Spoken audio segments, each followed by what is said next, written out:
What's going on, everybody? So, tonight, episode 4 of season 8 of Game of Thrones aired, and boy, did some shit go down. Last week, we saw the Great War, them versus the Night King and the Dead Army. Obviously, they won because they're still alive. But they lost a shit ton of people. A shit ton of people did die. And that's where this episode picked up. So, if you haven't watched this week's episode, spoilers, there are going to be spoilers in this review. I'm going to try to make this shorter than the previous, reviews, just because there was just a lot of dialogue going on. So, I am going to try to make this one kind of short. But first, welcome everyone back to the channel. If you've, been following my channel or watching all my other content, if you've been watching my Game of Thrones series reviews, thank you. I do really appreciate it. If you're new to the channel, welcome.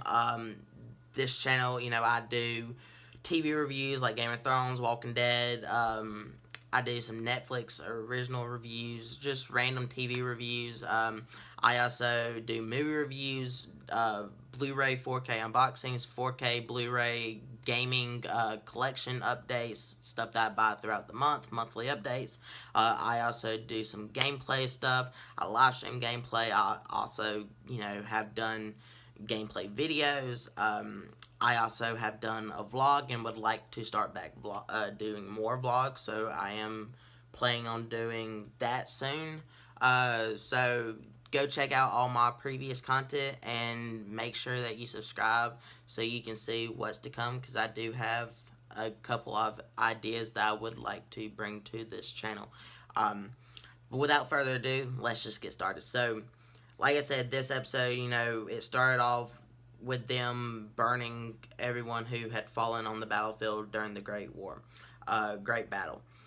Great War, Great Battle. Same thing, the Battle of the Dead. The Battle of Winterfell.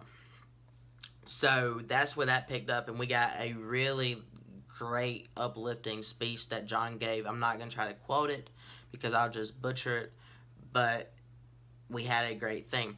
And then it goes into, they won, they beat the dead, so they were, celebrating, drinking, fucking, and throughout all that, we got to, learn a lot of stuff, about certain characters. A lot of characters learn about some stuff that other characters already knew, but like mainly Tyrion, Jaime, Brienne, and Podrick, they were all, playing Tyrion's drinking game that he played last time with Shae and Bronn. So they were playing that, learning that, and then, we kind of already knew it, but it came out that Brienne is a virgin. So then, of course, that led, Tormund ended up coming up, and she's disgusted by Tormund, of course, and that broke Tormund's heart until, a young lady came and was like, I'm not afraid of wildlings. And he's like, well, maybe you should be, and then she's like, ooh, and then they went off and fucked, and then this one, came and tried to get with the Hound, and that didn't work. But we'll get to that. So, in that instance, Jaime and Brienne ended up together, which I thought, okay, this has been leading up since, like, season 3 that they were going to get together, they were going to hook up. And because you can tell that she loves him and that he does love her. But in the end, he ended up leaving her to go be with Cersei, because Cersei is his downfall. He is going to die next to Cersei, and that gets me into this theory that I've had, Arya killing him, taking his face, and then getting close to Cersei and killing her. I truly believe that's how this is going to go with Cersei, but I'll talk more about that towards the end, because I do have a lot of speculating to do. So, yeah. That being said, let's back up and go back to, Tormund talking with Jon and telling everyone how Jon died and came back and, still fighting for the people, his people. And at the same time, you get to see, Daenerys really sink in that these people really do follow him. And that causes problems for her, because she wants to be queen of the Seven Kingdoms. He doesn't want to be king. He has more claim to it than she does, but he doesn't want it.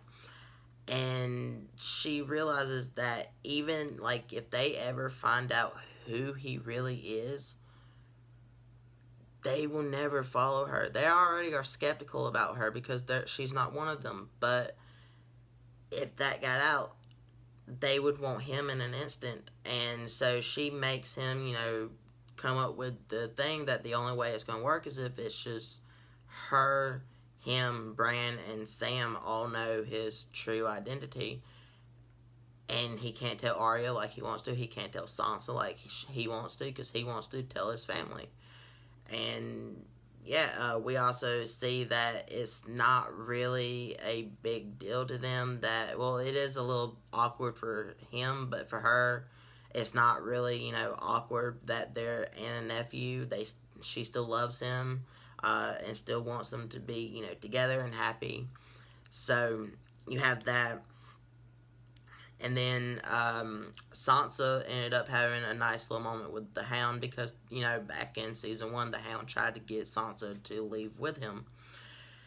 And she didn't, and that's when, she ended up with Littlefinger, which led her to Ramsay, which led her to this, and all this horrible shit that, has happened throughout her whole life since Ned died.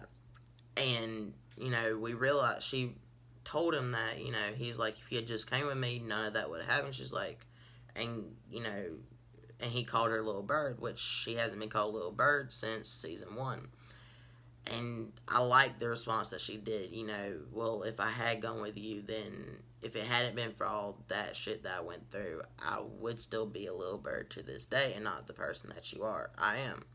So it shows that, even though she went through horrible shit, she knows that she came out better, than she was. Like, she made it out, and it's like she's glad that she went through it because she is the person that she is meant to be because of it.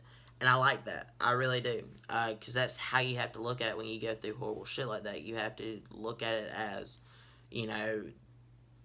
I am me, this is it, and it just helped form me be the person I need to be. So that was a nice little moment. Arya had a nice moment between, Robert's bastard Gendry, I think that's his name, if I'm not mistaken. Daenerys, told him that, made him not bastard anymore. He is, Robert's true heir to Stormborn, I think is the name of the castle that he is going to be. He's a lord now, and he went and told Arya, and he's like asked her to marry him and all this other shit, which you hooked up with her once. I know you knew her from back when, but you don't know her now, and you hooked up with her once, and now you want to marry her? I'm sorry, that was a little cheesy for me with this character, and of course she turned him down because she's not a lady, and she's never going to be a lady. She's an assassin. She really is. So that whole part, I liked it because, it just clarified that she was never going to be that person. I just thought it was a little too soon, for them. That's not how that shit works. So, yeah, you had that. And then you had them basically come up with a plan to, go after Cersei.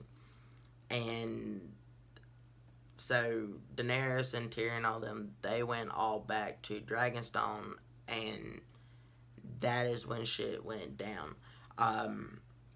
Well, first, obviously, Jon didn't, he ended up telling Arya and Sansa that he is a Targaryen, who he really is. And I really do wish that they wouldn't have cut away from Bran telling them the truth. I know we know the truth, but I really wanted to see their reactions to how they were going to react to him, because we don't really get to see that afterwards. We get to see Sansa talk to Tyrion and, tell him that, what if there was someone better? And she's not supposed to tell anyone, but she ends up telling Tyrion, which then Tyrion tells Varys, which gives Varys, he is a protector of the realm. He doesn't care who you are, even if he pledged loyalty to you. If he sees that you're a threat to Westeros, he will betray you to do whatever's great for Westeros and the people. He is that person. And so that gets them, start saying, basically, maybe Daenerys isn't the right one, all this other shit. And it's going to be interesting to see how that all plays out. Because I do think that they both, him and Tyrion, both see it as, Jon is the best, person for the Iron Throne. Because he doesn't want to rule, but he's a great ruler. He has a great moral compass. He has the people behind him. The North is behind him. The North will stay in the Seven Kingdoms if he is on the Iron Throne. He's a great ruler, and he's a great human being. That being said, they are pledged to Daenerys, and Daenerys is a great ruler and a great human being. She just, ever since she's got to Westeros, she has realized that these people don't want her there. She is a foreigner. And she sees that Jon, has a better chance of being on the throne, and she feels threatened by that. And she doesn't like it. So she is kind of more hostile in Westeros. She's kind of changed her tone a little bit in the way that she was. So when they go back to Dragonstone for this plan, because Jon and Ser Davos are going to march down with the rest of the Northern men, which does not include, Tormund and the Wildlings, because the Wildlings are going to go back to Castle Black because Tormund wants to go home, which is understandable. The Wildlings are from up north and beyond the Wall, and at Castle Black they can go beyond the Wall, roam, and just be free folk again. And that's what they want to do. They want to go back home. So Jon is like, okay, you can go, I'm glad that y'all came down and helped us. Sam and Tilly, Tilly's pregnant with Sam's baby. So Sam is going to be an actual dad of his own. And they didn't say if they're going to go back to Sam's home. I think they're going to stay in,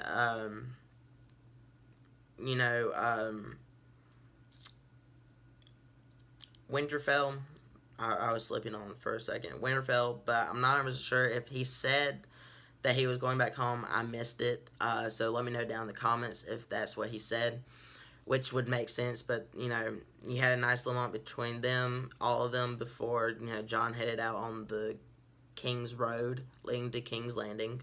And then when Daenerys and them ended up back in Dragonstone, Ewan was there and ended up killing Rhaegon, I was like, what the fuck? I mean, that was an honest what the fuck moment. It was a nice peaceful shot of the dragons flying over, Dragonstone. Daenerys is on the back of her dragon. I can't remember his name. And then all of a sudden, a bolt, that they made fired and hit, Rhaegon in the chest. And then another one hit him in the wing, and then the next one, hit him in the motherfucking throat. And he started spitting up blood, and then he crashed into the water. I was like, what? What? I mean, it blew my mind that they did that shit. I knew, like, he just survived the Night King and the dead dragon, his dead brother, and that's how he's gonna go out. I mean, I know he's already injured, but why? And then Jon loses a dragon, and then Euron, Daenerys is fucking pissed, obviously. And they try, shooting her down, but I think that, her dragon, he was hit with one of the bolts, so he can see them coming, so he knows what it is. So he dodged all of them. And then they aimed them at the ships and sunk all of their ships, I want to say. I'm pretty sure they sunk majority of their ships, if not all of them, because they all swam ashore, including Tyrion and Varys, which I want to say it's not the first time Tyrion's been in water. I don't know why I thought that. But Ewan took Missandei. So then it shows, them at King's Landing. Cersei had brought in, the people, because their whole deal was, we'll surround the capital, and that way, we'll basically we'll show the people that we're not there to harm them. We're just here for Cersei, and they'll turn on her. But what she did is she brought them all into the Red Keep, where now if they want to get to her, they have to kill all the, citizens, because she doesn't give a shit about the citizens. So then it goes to them all staying out there. Tyrion, came up, talked to her hand. I can't remember the creepy scientist dude's name, but Cersei's hand. That didn't work, so he walked up to go talk to Cersei.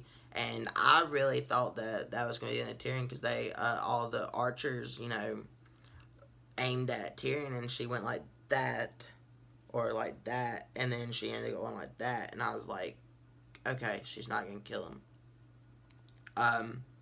So I was glad about that, but ultimately she just, they were trying to get her to surrender. She's pregnant, he was like, you're not a monster, but she is a fucking monster, and she had the mountain, behead Missandei right there on the spot, which Missandei got to say one last word, and that was Dracarys, which I thought was great. So in this episode, we lost Rhaegar and Missandei, and honestly, I think Daenerys is, in the next episode, she is going to be fully unhinged. She's already a little unhinged with, like, Jon and being threatened by him. Then she lost Jorah in last week's episode during the battle. Now she lost Missandei and Rhaegar. She's only down to one dragon now. Her advisors are plotting against her, or she's kind of saying that. She's just going to think that everyone's kind of plotting against her. Grey Worm is going to be interesting, because, him and Missandei were in love and together. It's going to be interesting seeing him, because he's going to be heartbroken, and I think he's going to turn into a deadly fucking, person, more than he already is. The Hound and Arya are on the way to King's Landing on a mission. The Hound has to go kill the Mound, and Arya has to go kill Cersei. So with Jaime going back to King's Landing, I think they're going to run into him on the road, and he's, they're going to see that he's going back. Arya's going to kill him, take his face, and then get close to Cersei and kill her wearing Jaime's face. That's what I think that's going to do. How Cersei's going to go out. I always thought that Arya was going to be the one to kill her, and I truly do think that's going to be how it's going to go. With King's Landing, I forgot to mention, with them having the the bolts that can kill a dragon, I do think all around King's Landing, I do think that Daenerys is going to die. I don't think she's going to live. I don't think she's going to make it. Because it's either she's going to end up killing Cersei, and then instead of her having the throne, she's going to feel threatened to Jon, because Jon's identity is going to come out. They're all going to want him, and she's going to end up killing him. Or Cersei's going to kill Daenerys while on her dragon, because I think that's going to be how she goes out, is she's going to go down with the dragon. And then, thinking that she's done one, Jon's going to come up and kill her, and he has claim to the throne, so he's going to end up having to rule. That's how I think it's going to end. I could be wrong, but I really do think that's how it's going to end, and I think Tyrion and Sansa will end up together, and, she's going to end up being Warden of the North, because Bran is technically Lord of Winterfell. He's the rightful heir lord, but he doesn't want it. He's the Three-Eyed Raven, which they still have to fucking explain. Unless they explain, I just fucking missed it, because I thought Bran would have a much bigger role in everything to come, but really, he hasn't had that much of a role other than to tell that, who Jon really is. So they spent all that time on him becoming a Three-Eyed Raven, training, all this other stuff, just to tell that one thing. I don't know. I don't really get that, but yeah, that's been episode 4 of season 8. We have 2 more fucking episodes in season 8, and then Game of Thrones is off for good. That's the end of Game of Thrones. So, next 2 episodes should be really fucking interesting, and probably sad and heartbreaking all at the same fucking time. But it's going to be epic. This storyline is just epic, and it's going to be an epic conclusion. I can just see that. But yeah, I'm going to give Game of Thrones Season 8, Episode 4 a 5 out of 5. I loved it. I know it had some cheesy moments with, with Gendry and Arya just because I thought that was a little rushed. But honestly, I understand it. They just fought death. They won, and I think that he's always kind of been in love with her ever since, they were traveling to the Night's Watch together. So, yeah, 5 out of 5. This episode was fucking fantastic. A lot of dialogue, but a lot of shit went down. And I loved it. I really did. So, comment down below. Let me know what you guys thought of this. Let me know if you agree with some of my theories on how this is going to end. Do you like them? Do you not? Which theory do you like? What's some of your theories? Also, let me know, who do you think is going to end up on the Iron Throne? Do you still think Tyrion is a Targaryen? I kind of do. I kind of hope that he is. But let me know all that down in the comments. And in the description, I have links to my Instagram, Twitter, and Facebook page for the channel. You can click on over there for updates on personal life things and working on things I'm thinking about doing. Just fun little updates about my personal life, my working schedule, my, day-to-day life. I also go live on Instagram every now and again while I'm watching a movie. So it's just fun stuff over there. So follow me over there. I also have a Reddit. I'll have a link down to that. I don't really know how to use Reddit, so if you want to, help kind of teach me how to run a Reddit page or what the fuck's the point of a Reddit, let me know down in the comments or message me on Instagram. Follow me and message me. That'd be really appreciated. But yeah, follow me over there. And if you like this video, hit that thumbs up button because it really does help me out. Also, share with all your friends, family, everyone that you know, and even people that you don't know. And hit that subscribe button for more awesome content like this. And make sure that you hit the little bell icon to be notified when I upload. And come back every Sunday night for my review of Game of Thrones Season 8. And I'll catch you guys in the next one. Goodbye.